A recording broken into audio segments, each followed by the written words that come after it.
In this video, we will be learning about annuities. Our goal is to determine the value of an annuity and determine regular annuity payments needed to achieve a financial goal. An annuity is a sequence of equal payments made at equal time periods.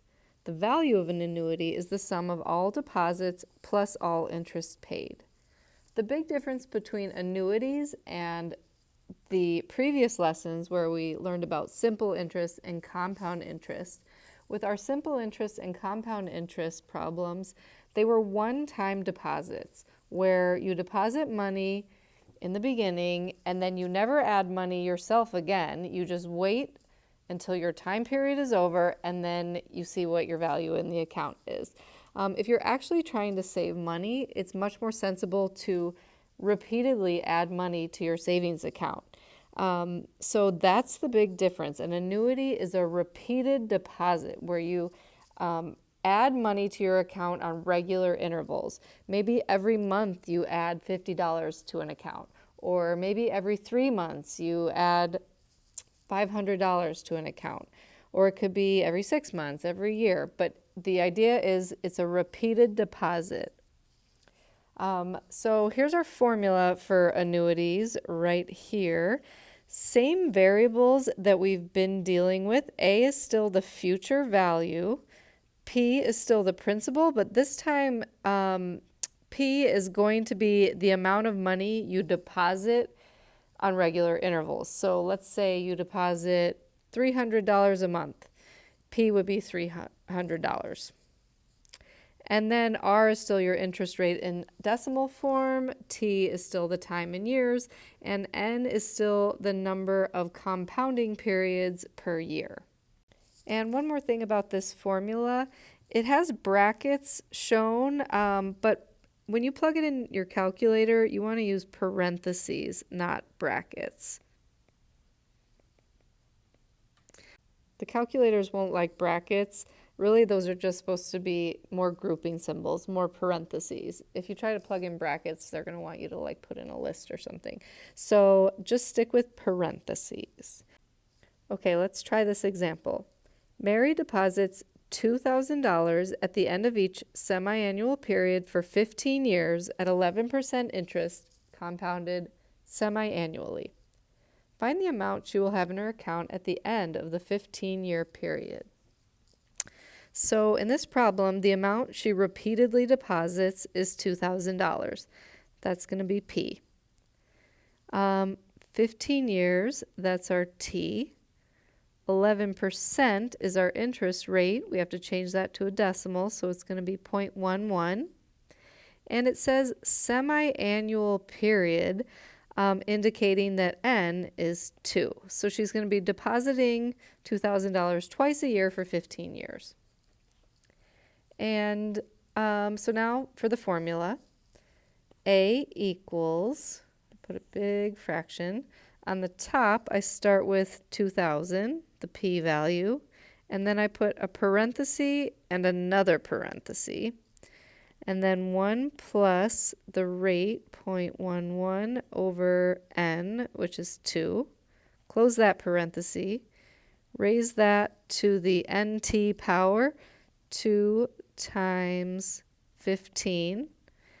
I close that parenthesis. Remember that your exponent needs to be in parentheses if you're using Desmos. And then I go down out of the exponent and I subtract 1 and close my other set of parentheses. And then in the bottom, I'm going to insert a fraction and put R over N, so 0.11 over 2. And you do not need the parentheses around R over N in the bottom as long as you insert fractions and everything looks in your calculator the way it looks written on your paper. And there's what it looked like plugged into my calculator. It looks just like what I wrote on my paper.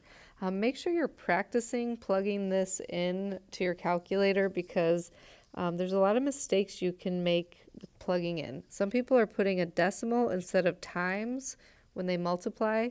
Your exponent needs to be in parentheses. Wherever you have a fraction, insert fractions. I start entering this with a fraction. That's the very first thing I do. I insert a fraction, and then I do the top, all of this stuff, and then I go down to the bottom and insert another fraction. And so make sure you're practicing that and not just watching other people do it. Okay, and so then for our final answer, she will have $144,870.96 if we round to the nearest cent. Now, that seems like a lot of money, but which it is. However, an 11% interest rate is not really realistic. Interest rates are not that high. Okay, part B. How much of the money will come from deposits and how much will come from interest? Well, Mary deposited $2,000 twice a year because it was semi-annually. So 2 times a year for 15 years. If I multiply that, I get the total amount that she deposited herself, which is $60,000. The rest of the money came from interest. So if I subtract these, I find the interest. So if I take that total amount, $144,870.96, and I subtract $60,000, we get $84,870.96 that came from interest. Now, just like with our other account types, we solved problems where we were trying to find P, the amount of money we needed to deposit now in order to achieve a financial goal later. Like we had an amount we wanted to have at the end of a certain number of years, and we were finding how much to deposit now. So we also have that version of the formula for annuities. So this is the same formula we were just working with. It's just solved for P. And we use this one when we know how much we want to have in the future, which is A, the future value, and we're trying to figure out how much we should regularly deposit to achieve that goal. When computing regular payments needed to achieve a financial goal, round the deposit made at the end of each compounding period up, always up, so that you won't fall slightly short of being able to meet future goals. We'll come back to that at the end of this problem when it's time to round. You would like to have $3,000 in 5 years for a special vacation following graduation by making deposits at the end of every 3 months in an annuity that pays 5.5% compounded quarterly. Determine how much you should deposit at the end of every 3 months. So in this problem, we know A, the future value, is how much we want to have in the future, our financial goal, which is $3,000. We know T, it's 5 years. We know that it's going to be every 3 months, which is compounded quarterly. So N will be 4. And our interest rate is 5.5%. Change to a decimal, that'll be 0.055. And we're going to plug it in this formula. So I'm finding P, which is going to be my regular deposit amount that will help me achieve this goal. So I put $3,000 on the top times R over N, 0.055 over 4. And then in the bottom of the fraction, again, don't use brackets. You can write parentheses instead or type parentheses into the calculator. And we actually don't need the outer set of parentheses if we insert a fraction. So I just need the inner set, 1 plus 0.055 over 4. Close that parenthesis, insert an exponent to the nt power, n is 4. T is 5, we're going to multiply those, and then a minus 1. So go ahead and plug that into your calculator.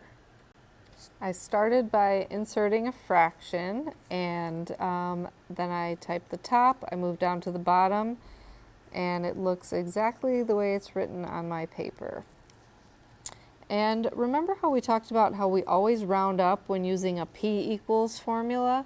So if we are rounding this to the nearest cent, I'm going to be cutting off my number right here after those 2 digits after the decimal. Normally, I would keep the 4 the same because a 1 would tell me to keep the 4 the same. But if I round down and cut off this part of the number, then I'm going to fall short of the $3,000 that I want to earn. So what I have to do instead is round up. So I'm going to get $131.35, and that will be enough.